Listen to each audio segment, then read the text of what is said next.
Next up, taking a peek at the media screen for the vehicle. So this is going to be a fully in-depth look at everything that's going on with the screen. There were a few small changes made from the 21 versus the 22. Specifically, the temperature readouts are now on the actual screen itself along the very top, and that's going to be for that driver-passenger side. So as we adjust the dials for the driver-passenger side, you can see it adjusting there. We do have a dual-zone climate control button if it's available in your Bronco. If we press that, that's going to default us back to whatever the driver's side is set up for. But let's go through everything you need to know about the media screen inside of this vehicle. So this is the 12-inch screen that's going to be available in some of the higher packages. Yours might just be a regular 8-inch screen instead. Again, it's just going to depend on which version of the vehicle that you're in. We've got our clock along the very top, which we can get to in order to change settings by pressing the button along the very top there.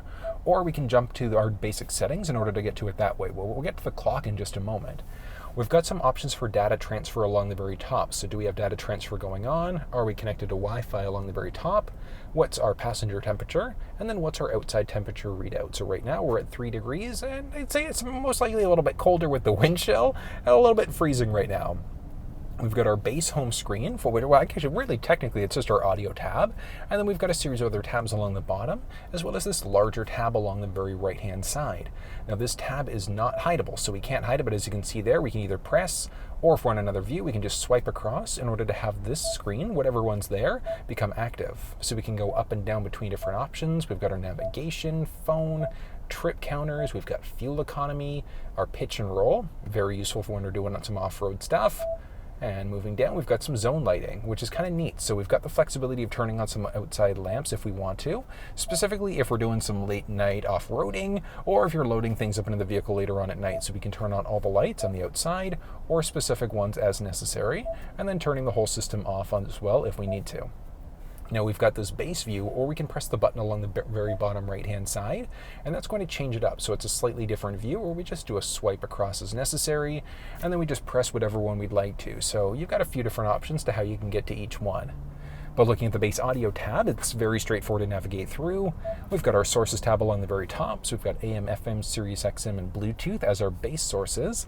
If we were hooked up on our phones, we would also have any available options for that. So I know on my phone, I've got LiveX Live, which is a radio app. That one would be available as an available audio source on top of that. But we can easily adjust what station we're in. What source we're in, but one interesting thing is when we're in, let's say, SiriusXM, if we go to our settings along the bottom, that gives us a dynamic button there. So if we're in anything but, so if we go FM for a second, we go to our settings, it's a radio button instead. So with our base button, we've got our HD radio, the radio text, or we can change the preset pages out. I always just recommend going to 6 because it gives us a ton of other options available, so up to 30 individual presets. And as you can see there, it's a mix of AM, FM, SiriusXM, etc. But if we go into any of these other options, so let's say we go to SiriusXM and back to settings, it changes out this button. So now all of a sudden, we've got a series of other options available. We can go to our basic sound settings, which we'll get to in a moment, but we've got our subscription info. One interesting thing is that if you've got a subscription with SiriusXM, if you have an existing one and you've purchased a new Ford vehicle, you get 3 months of service in a 2022 model, and all you have to do is just call SiriusXM, give them your subscription info, and they'll transfer out everything as necessary. We can create up to 5 individual listening profiles, so if you've got multiple people in the vehicle, you can adjust as necessary. You can save out certain stations, so if you want to add things in, you can. We can look at our listening history. We've got our different listener settings available. So if we want to manage notifications, which is useful for different artists if you want to, or for different team notifications. So if you've got certain artists that you love listening to when they come on, it'll let you know when that's happened. We can block out explicit content if we want to. We can do a tune to start, and then we can also reset our history. So a series of other options. We've got our preset pages again, which as we saw earlier, that's going to give us with that 6 pages up to 30 individual presets there. And because we're in SiriusXM, we have a series of other options available. We've got our notification there for either our song, artist, etc. We've also got our SiriusXM settings, so we can hot button press to get into it that way. We can browse if we want to, so we can look at all of our different categories, swipe out as necessary. And then we can also change out stations this way if we want to, so a few options available there. And then we can also go left, right as necessary. We can pause it if we want, or we can see some related content if it's available. Back out, that's going to be the basics of SiriusXM, but if we were on anything like AM, FM, SiriusXM, we've got a few options, so we can direct tune this way if we want to on AM, FM. So you just tune to whatever station, enter, And as you can see there, so it's not saved as a preset. So regardless of what station we're on or what source we're on there, if we want to save it as a preset, we just press and hold after tuning, and that's going to save it to that preset page if we'd like to. So we can save them as necessary all across the board. And then as you saw earlier, so we could also hit our sound button there to jump into our sound settings. And that's the same whether we're in SiriusXM, AM, FM, whatever the case may be. So let's take a peek. So we go to our tone settings, so treble, mid-range, bass. This is typically a pretty good setup looking at sound. So let's do a quick little audio test. Incredible song, incredible sound with that bass pumping. Now this specific one, it's the Lux High package for the WildTrak version of the vehicle, which means that we do have our 12-speaker Bang & Olufsen system, and as you heard there, it sounds really, really nice. We've got our balance and fade, so if you're the only person in the vehicle, you want it focused on you. If there's people all over, you can kind of adjust as necessary. We can reset to bring it back to center instead. Back out, speed compensated volume. So as we're going faster, whatever the case may be, it'll automatically adjust the volume as necessary. And then we can change out our sound mode, so either stereo or a surround sound instead.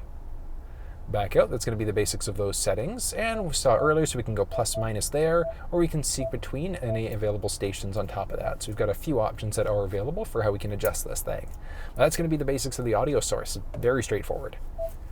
Next up, connecting a phone is a pretty straightforward process. So along the very bottom, we're just going to hit the phone button there, and we're just going to hit an add phone. Search for your vehicle on your device and select it once it is found. And on our phone, we're just going to connect to the Bronco along the very bottom. Confirm that the pin displayed on Sync matches the pin displayed on your device. Numbers match up, which is great. Do I want to allow contacts and favorites to sync up? I'm going to hit no for now.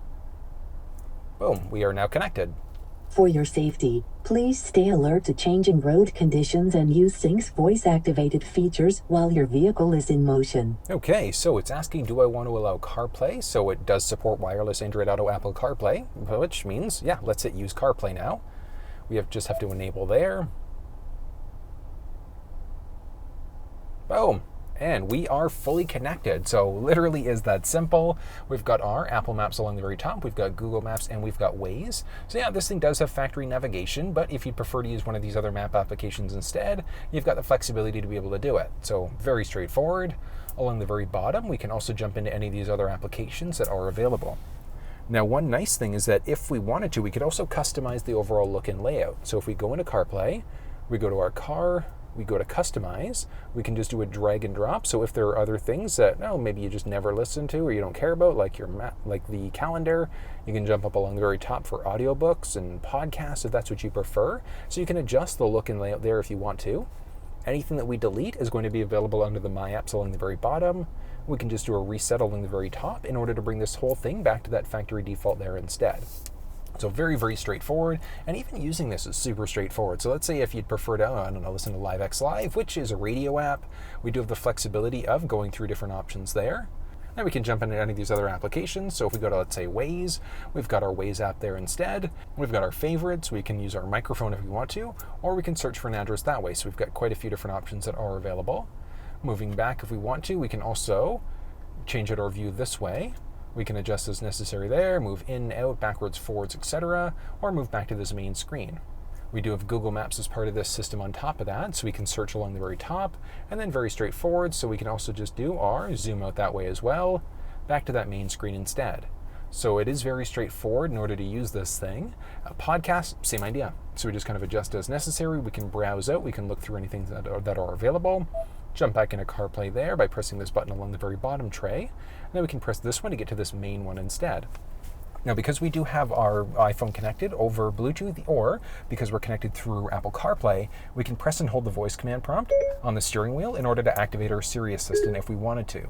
So if you prefer to search through Siri, it's the same way with the Android side of things, which we'll get to in a second. We've got the flexibility to do it. As you can see there, we're fully connected. Now, if we go to our settings along the very bottom, we can go to our phone list, or if we're inside of CarPlay, we can hit phone list along the very top, and that brings us to this menu. We hit our phone, we can disable CarPlay if we want to, and that's disabled CarPlay, so we can reconnect to Bluetooth media or back to CarPlay, or we just press the junk along the very top, so that trash icon, in order to be able to remove it. But that's how we set up an iPhone inside of the Bronco.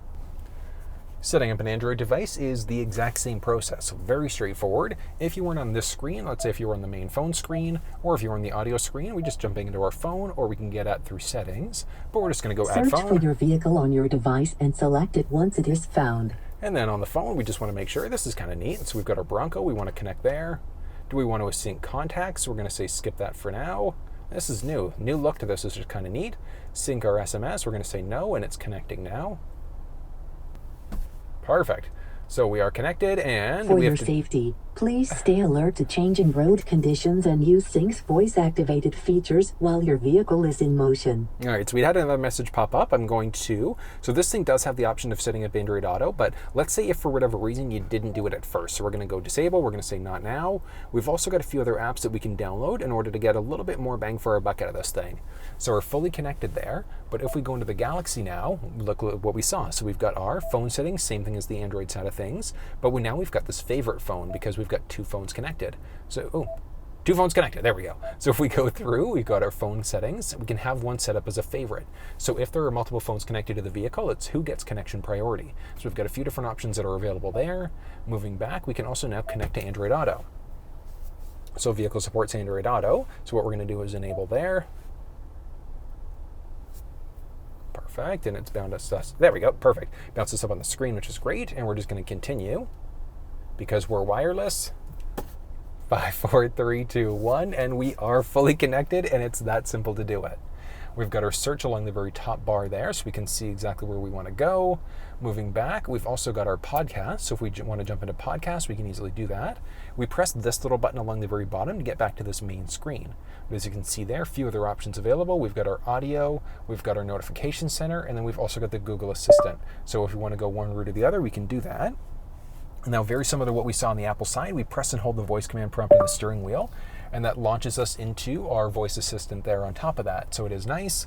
We don't have quite as many options as what we had on the iPhone side. Like this phone does have Waze installed, but as you can see there, no Waze support on Sync4 for the Bronco as of right now. Unfortunate, I do wish that that was available as an option, but it is not available as an option as of right now. So very similar to what we saw on the iPhone side of things, we do have the flexibility of customizing Android Auto a little bit. All we're going to do is click on Android Auto after we search for it, and we've got previously connected cars. We can customize the launcher now.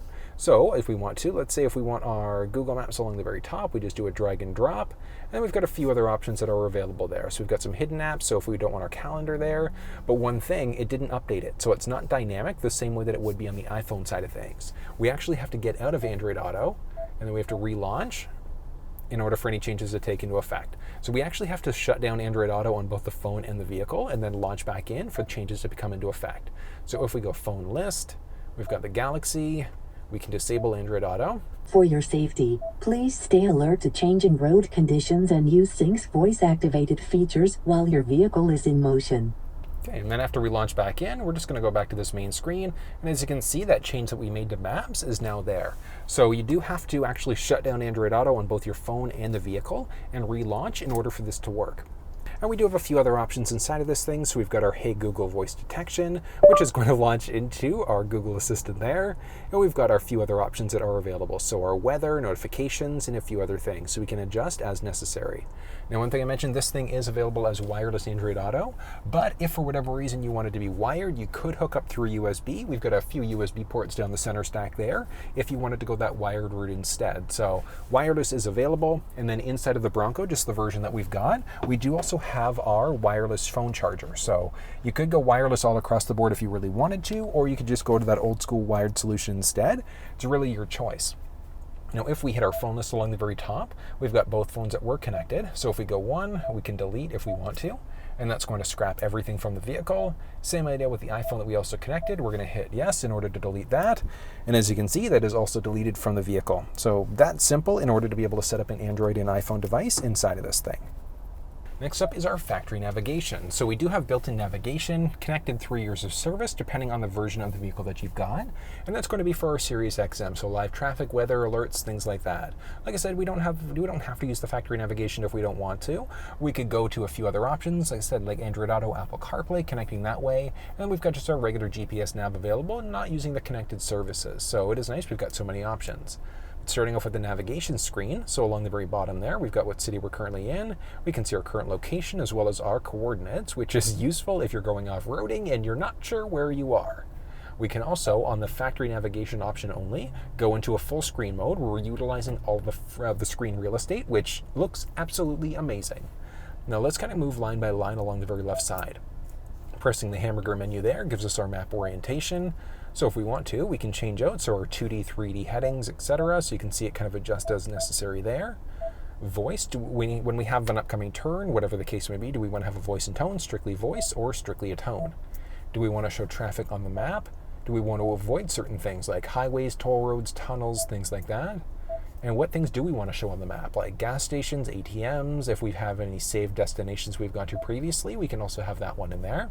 Weather as an option, and then we've got some advanced settings. So we've got our map preferences. Do we want to automatically reroute to avoid traffic?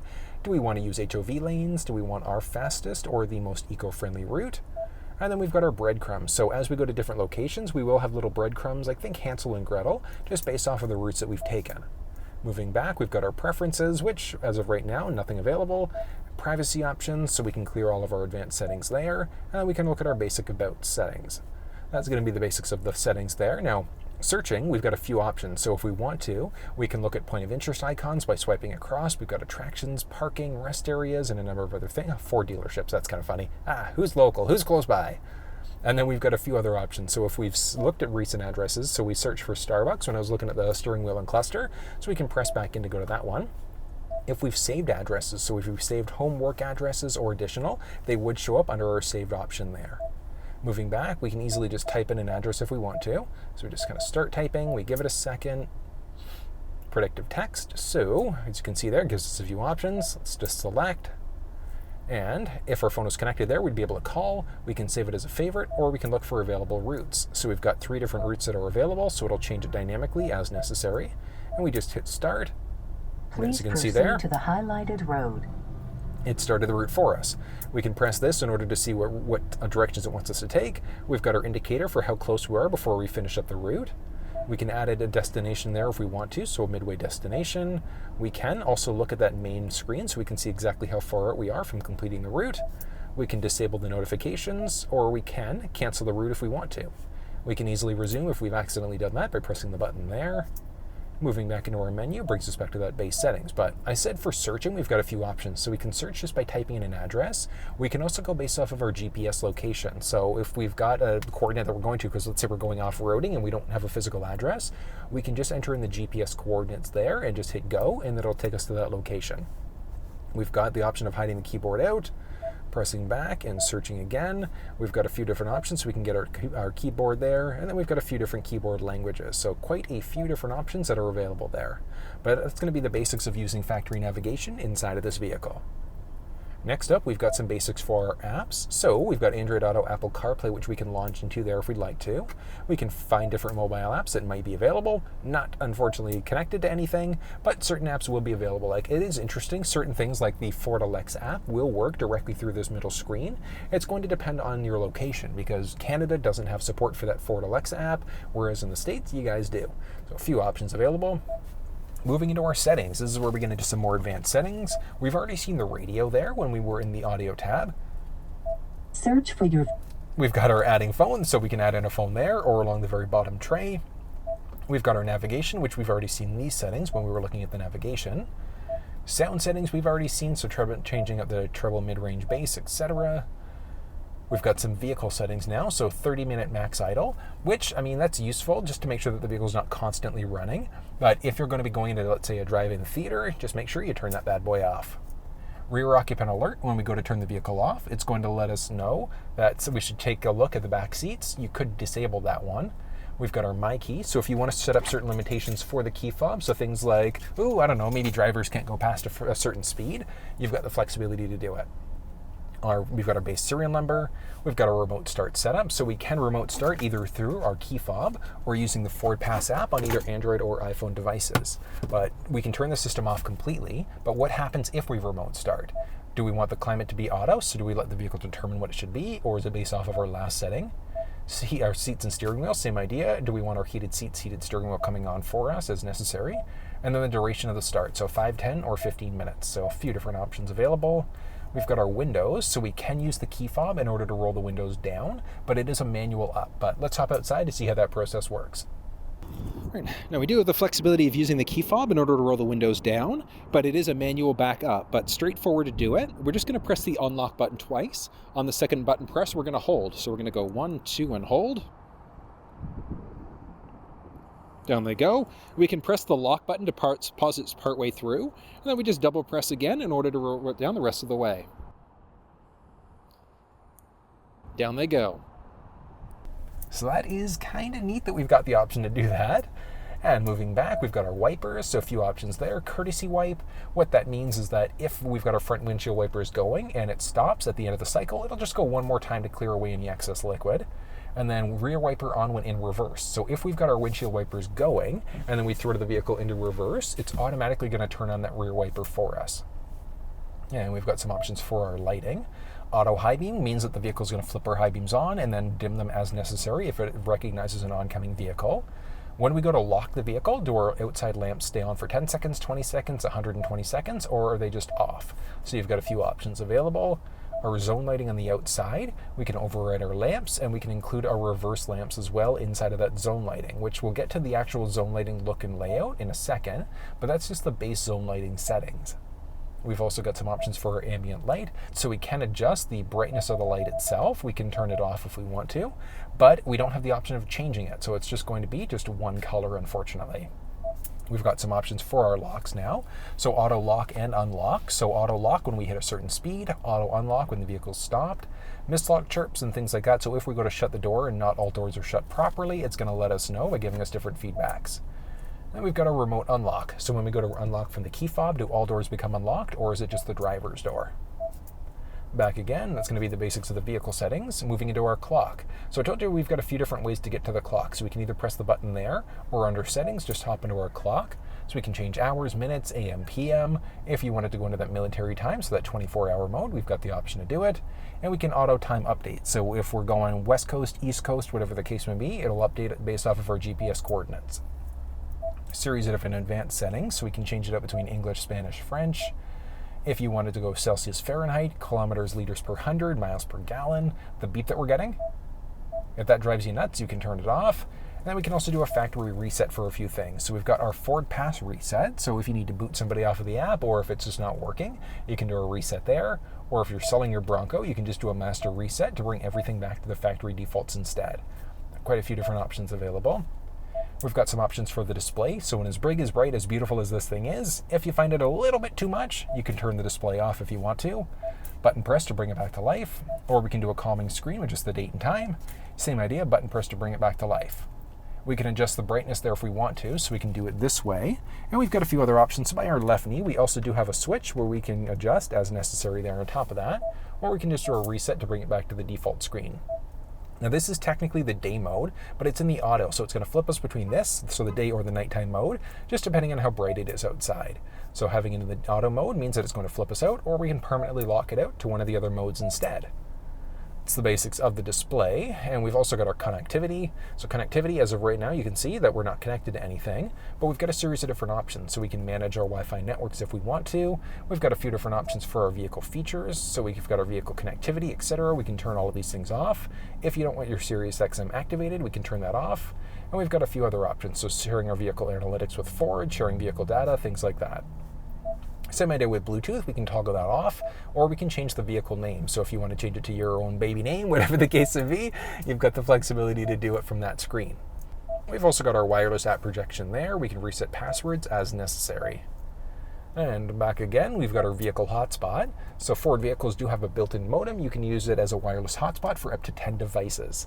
We can turn the hotspot off. You do need to have a data-only plan through your cell phone provider in order to be able to use it, but it's straightforward. So once you've got that set up, all you're gonna do is just go. And you can literally adjust as necessary. You can look at available settings. So we've got our hotspot name. We can change out the network name if we want to. Passwords, so on the very bottom, we can edit all of these settings out.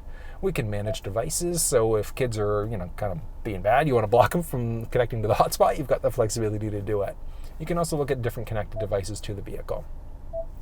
And moving back again, we've got some mobile apps. Certain ones only will work over USB, specifically as you can see there on the Android Auto side of things. And we've got our system updates, works in conjunction with our Wi-Fi at home. So connect to Wi-Fi at home, turn on system updates, and schedule your updates.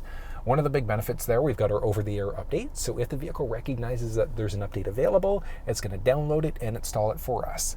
One thing to note about the updates, they're a little bit big for the file, so it might take a teeny bit of time in order for it to download, but it is nice that you've got the flexibility for it to auto-download for us and auto-install. So realistically, doing the auto system updates, it might be like 3 to 4 hours for it to download and then install. So definitely just recommend setting that for an overnight install instead. We've got our Ford Assistant, so we can have it listen to a wake word, which is kind of neat. So rather than pressing the voice command prompt on the steering wheel in order to have this going, we've got this set up now. So we can say, "Okay, Ford." And as you can see there, it brings that up for us instead. So we've got a few options that are available. We've got our preferred wake word. We've got an advanced mode, which just means we won't get as many notifications when we change songs, radio stations, whatever the case may be.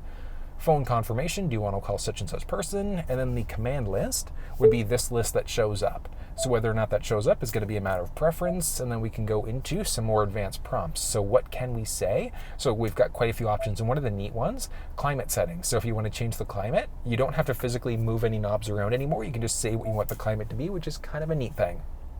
But that'll be the basics of the Ford Assistant, which is kind of neat. So we've got quite a few different options that are available.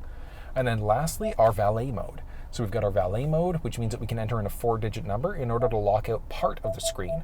So it's not the full screen, but if we enter something difficult like 1, 2, 3, 4, it locks everything out. So Valet can't look through any options, things like that, until you re-enter that 4-digit number.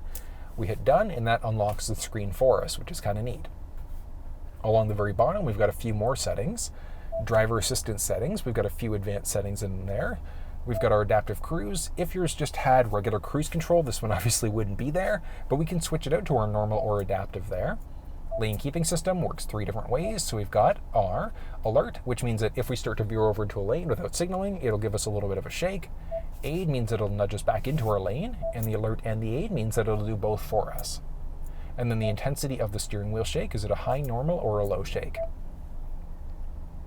Back again, we've got our pre-collision assist, so we can turn that system off completely if we don't like it, but if the vehicle recognizes a potential collision, it can automatically brake for us, or it turns our steering wheel into the evasive steering mode, which essentially puts our steering wheel in hyperdrive mode. So if we go veer left, right, whatever the case may be, it just improves our steering performance there.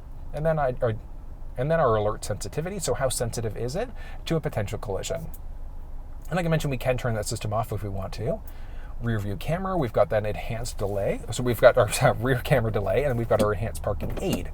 So the enhanced parking aid will show up as we get closer to obstacles. Whether or not that one shows up is going to be a matter of personal preference. We've got our blind spot system, so that lets us know if anybody's entered the blind spot on either side of the vehicle. We're going to get a little thing that highlights orange on both side view mirrors. Our parking sensors, so we can turn these things on or off as necessary. Definitely useful if you're going to be doing off-roading. Just make sure you're turning these things off so that those sensors aren't going nuts on you. We've got our cross-traffic alert. So as a vehicle's coming perpendicular, so from the left or right, if there's a potential collision, the vehicle's going to let us know. And then our driver alert. So if we start to veer over too many times without signaling, eventually the vehicle's going to tell us we should probably take a break. We've also got our zone lighting there, so we can turn on all the lighting on the outside of the vehicle. We can turn on individual zones if we want to. We can turn this whole thing off, or we can have all zones on instead. Then hitting that hamburger button along the very top takes us back into that zone lighting menu that we saw earlier, which gives us the flexibility of overriding lamps as necessary. Moving into our basic info gives us a basic information about what the zone lighting is, but it is kind of nice, especially, like I said, if you're going on later on at night, you're relaxing later on at night outside on the trail, whatever the case may be, we can get some zone lighting all around us. We've also got a digital owner's manual, so if you ever get any messages on the screen, you're not really sure what it means, you can hop into this digital owner's manual. So as you can see there, we can see a visual search, bookmarks, we can look at a category view, so if we need to know what's going on with different things, we've got the flexibility to do it directly through the middle screen. But that's going to be the basics of the Sync4 media screen. Not the basics, that's everything you need to know about the Sync4 media screen inside of the Bronco.